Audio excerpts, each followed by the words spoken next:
Welcome to Royal Secrets. Ruthless's King Charles will exile Prince Harry for good, sources said.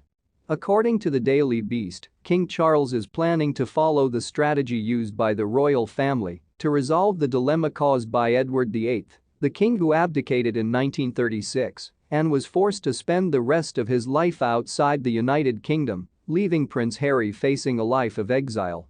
According to a friend of the monarch, Edward and Wallace finally came to seem like inconsequential, misguided, disloyal, and even treacherous characters to nearly the entire British people because of how the royals handled the abdication situation by exiling Edward.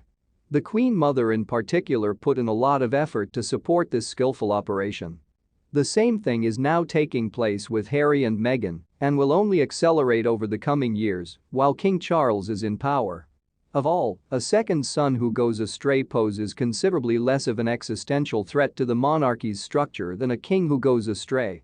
Another source, a former member of the staff at Buckingham Palace, told the Daily Beast that King Charles's statement upon becoming king, in which he urged his son and Meghan to continue to build their lives overseas, was an overt request that they refrain from upsetting his rule by making frequent trips to the UK. They released a statement that said, "Service is offered to anyone."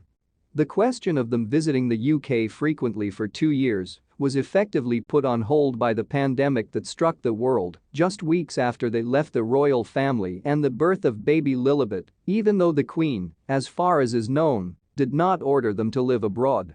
It comes as no surprise that Katie Nicholl of Vanity Fair writes in her new book The New Royals that William and Kate were relieved when Harry and Meghan announced their intention to move to the United States because they believed that the drama was over.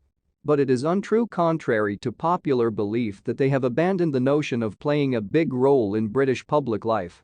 In fact, Harry has made it clear that he still views the UK as his home and wants to operate here in a legal action he is bringing against the British government, seeking automatic police protection when in the UK.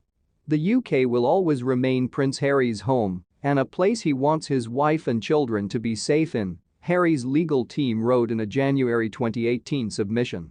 The risk to one's personal safety is too significant when there is no police protection.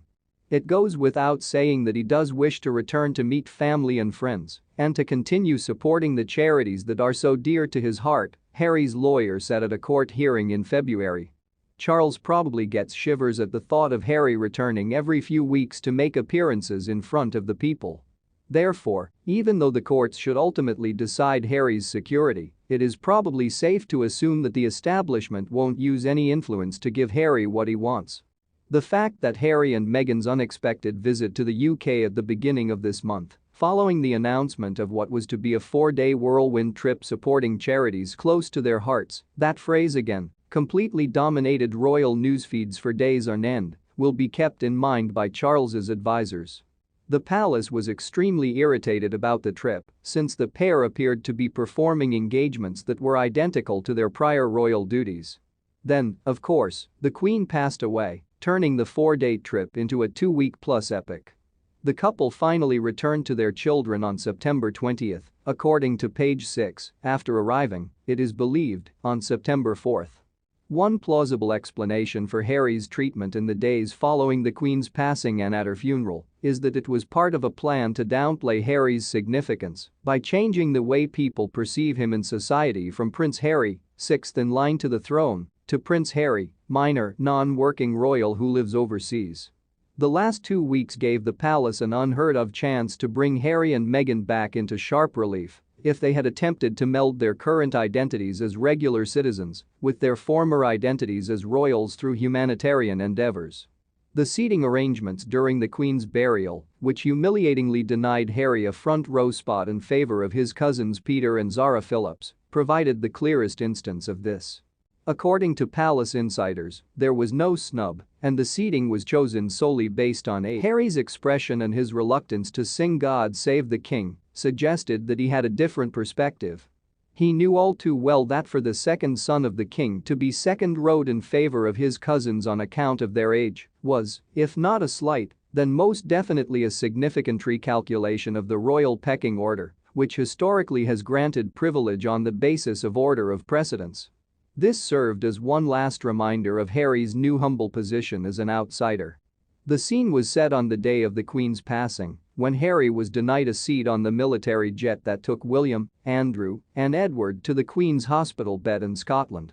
Harry was forced to take a privately chartered prop plane from Luton, more than an hour away from London, and he learned of his grandmother's passing just 5 minutes before the rest of the world. Harry departed Balmoral early to catch a planned British Airways flight home, after either not receiving an invitation to eat with Charles or, as the Sun claims, declining.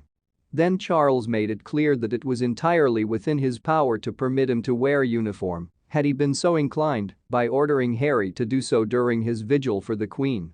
Previously, he had been told not to wear uniform for any of the ceremonial events.